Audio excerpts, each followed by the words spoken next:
NEET পোশাক শিল্প মালিকদের সংগঠন বিকেএমের সভাপতি মোহাম্মদ হাতেম বলেছেন, গ্যাসের দাম বাড়ানোর প্রস্তাব অযৌক্তিক ও অবাস্তব।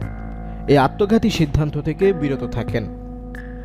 বুধবার দুপুরে রাজধানীর বিয়া মিলনায়তনে Bangladesh energy regulatory commission BERC আয়োজিত শিল্পে গ্যাসের মূল্য বৃদ্ধি সংক্রান্ত গণশুনানিতে এসব কথা বলেন তিনি।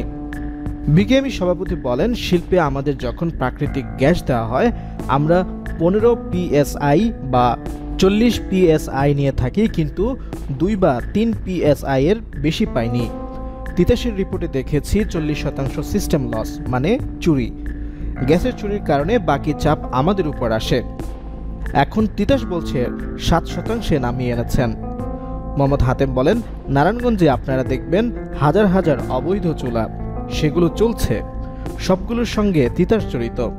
সিস্টেম লস কমালে মূল্যবৃদ্ধির চিন্তা করতে হতো না। এখনও তিতাসের হিসাবে 13% সিস্টেম লস। 1% সিস্টেম লস কমালে 1000 কোটি টাকা সেভ হয়। তিনি আরও বলেন, বিদেশ থেকে LNG আমদানির পর আমদানি মূল্যের উপর সরকার ভ্যাট বসিয়ে ব্যবসা করছে।